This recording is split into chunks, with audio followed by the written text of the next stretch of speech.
For this session, our interest is on the principles of extension education. I think you must have done a whole lot of principles regarding to extension. It's important that you don't mix up any two principles. It's good to have clear understanding at any point when you're discussing principles to know the exact one you are discussing.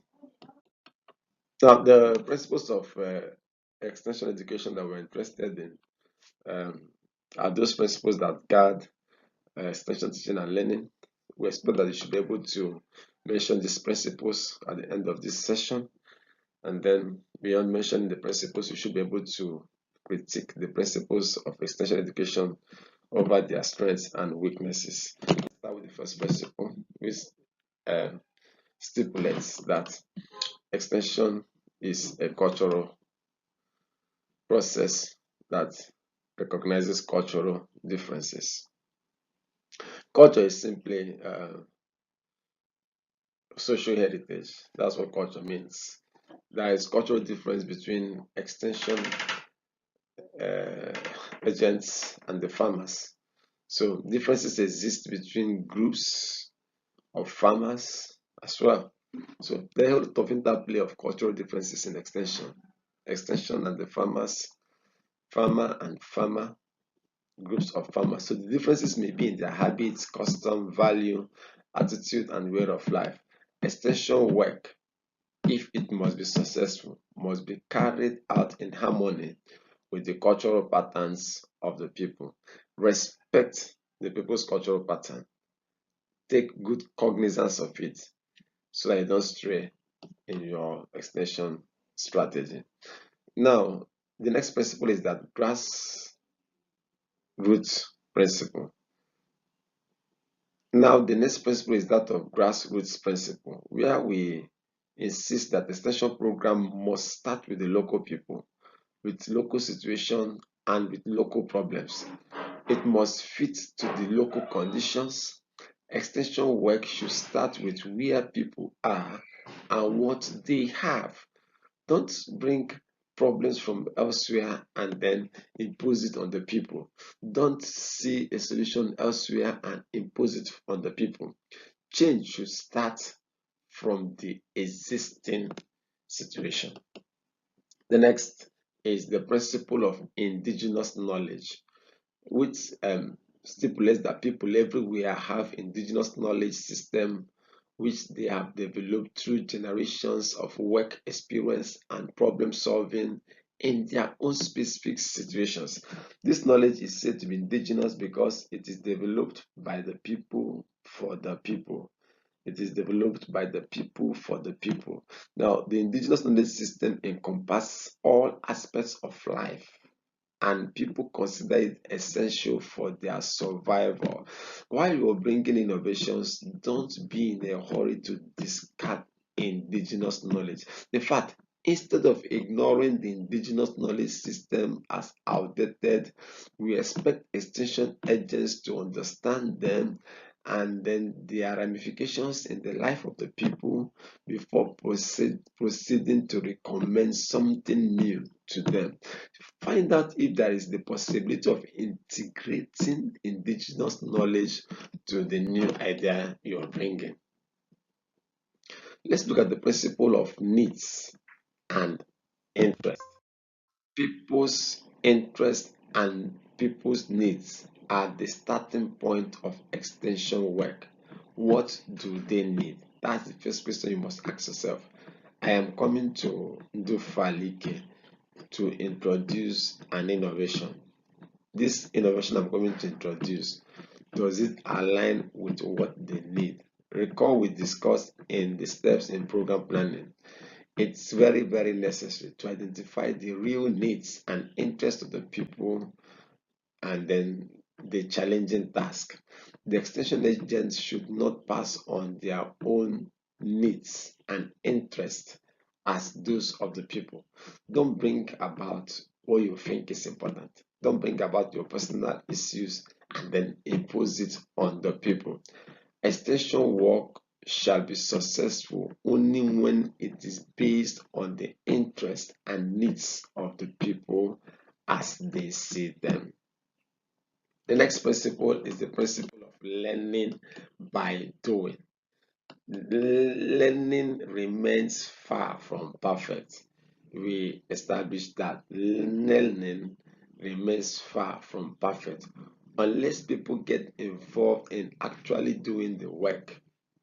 You cannot perfect learning. So, in teaching the people, extension insists that everything that is necessary for the people to do in line with whatever we are teaching them must be considered.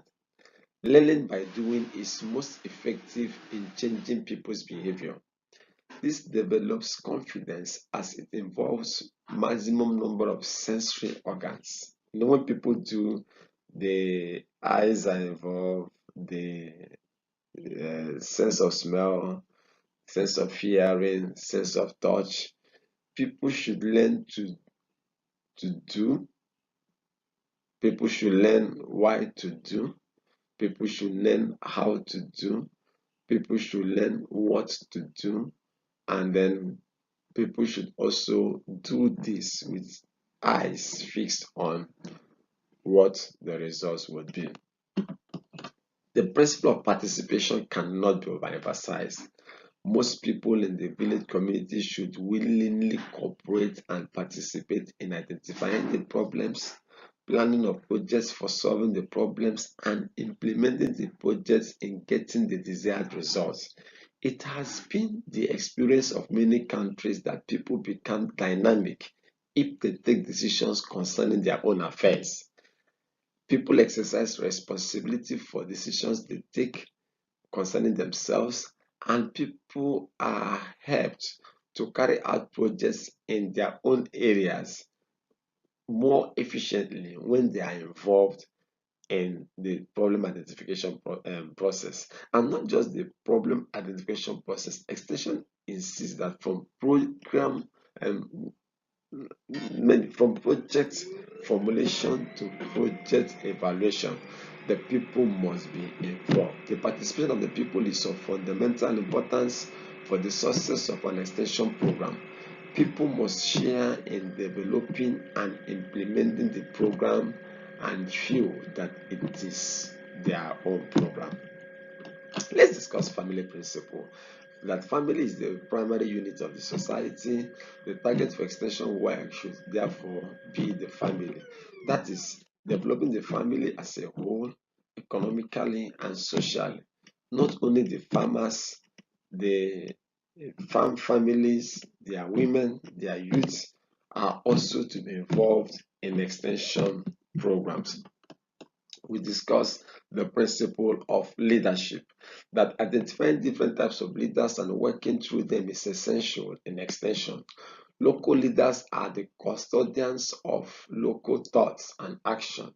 The involvement of local leaders and legitimization by them are essential for the success of a program. Leadership traits are to be developed in the people so that they will be able to carry on, the extension work, even when the extension agent is no longer there. It's important to develop leadership traits among people. And when we do this, they can carry on. The leaders may be trained and developed to act as carriers of change in the villages. The principle of adaptability is the next principle. Here, extension work and extension teaching methods must be flexible and adapted to suit the local conditions.